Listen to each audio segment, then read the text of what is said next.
It was a stormy night in the quiet mountains of South Korea. The rain poured endlessly, striking the wooden rooftops of the old village houses.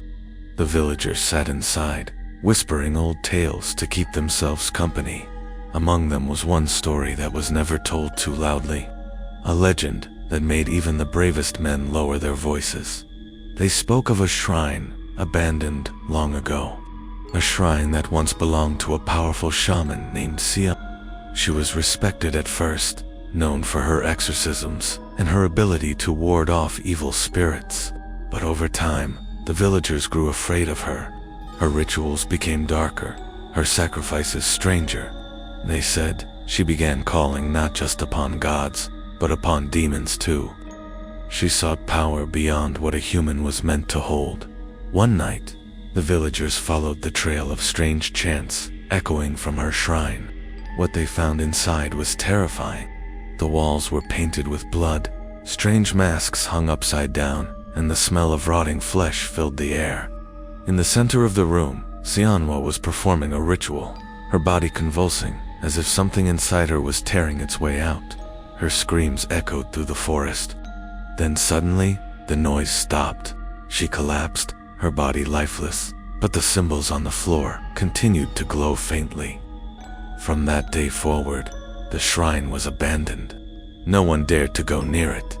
Decades later, in the year 2005, 3 university students from Seoul arrived in the village. Ji-hoon, Mina, and Sang-woo were documentary enthusiasts. They wanted to record local legends for their project, and the story of Sianwa was too tempting to ignore. The villagers tried to warn them. An old woman with trembling hands told them, never step inside after midnight, and above all, never speak her name. If you do, she will hear you. But the students laughed it off, thinking it was nothing more than a rural superstition. That night, at 11:58 p.m., they reached the old shrine. Its wooden gates were broken, vines crept along the roof, and the entire structure seemed to breathe with the wind. The moment they stepped inside, the air changed. It was colder, heavier. The smell of incense and decay still lingered, as if the last ritual had never ended. On the far wall, they found the ritual circle. The bloodstains were still visible, dark and cracked with age. Ji-hoon raised his camera. "This is perfect," he said, excitedly filming the eerie details. Mina's face was pale. "We shouldn't be here," she whispered. Sang-woo smirked and raised his voice mockingly. "Almighty Sianwa, show yourself to us." The moment he said it, every candle in the shrine lit up by itself. Blue flames burned in complete silence.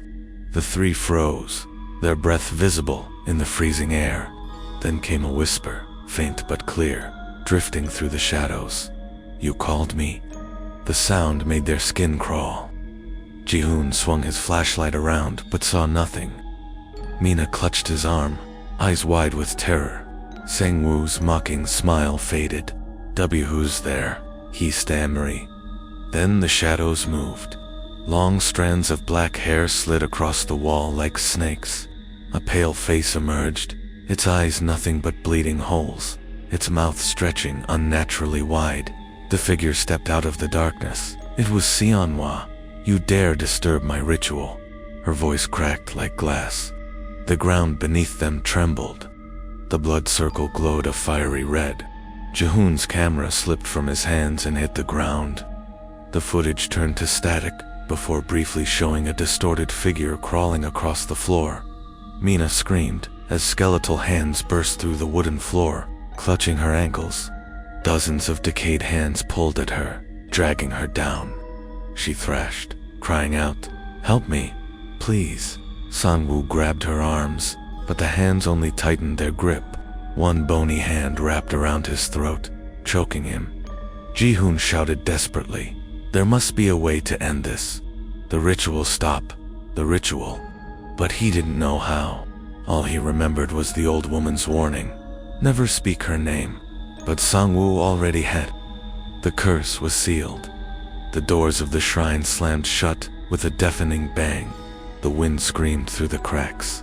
The candles flickered violently, their blue light illuminating Sianwa's twisted face.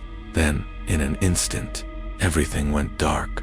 When 𝗗𝗜𝗦𝗖𝗟𝗔𝗜𝗠𝗘𝗥 regained consciousness, he was lying on the cold floor. The shrine was silent. Mina and Sangwoo were gone. Their belongings were scattered, but there was no sign of their bodies.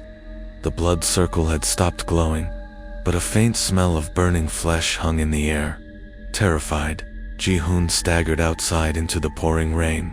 He thought he had escaped. But when he returned to Seoul, strange things began to happen. At night, he would hear whispers in his apartment. At first, they were faint, almost like the sound of wind. But soon they grew louder, clearer. They always spoke the same word, Sianwa. He couldn't sleep. He couldn't focus.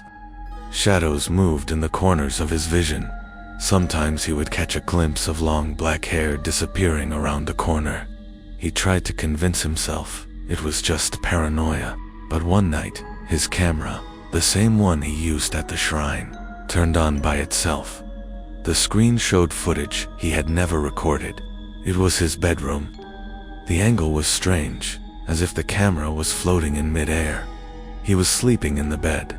Slowly, the blankets began to move, as if invisible hands were crawling underneath. Then, a pale face appeared beside him on the pillow, whispering into his ear. The video cut off. Days later, 𝗗𝗜𝗦𝗖𝗟𝗔𝗜𝗠𝗘𝗥 was reported missing. His apartment was found in ruins, the walls covered with strange symbols scratched deep into the plaster. His nails were broken and bloody. On the wall, carved over and over again, was one word, Sianwa. The police also found his final video recording. In it, 𝗗𝗜𝗦𝗖𝗟𝗔𝗜𝗠𝗘𝗥 stood in his room, with his back to the camera. He was mumbling something under his breath, repeating it endlessly.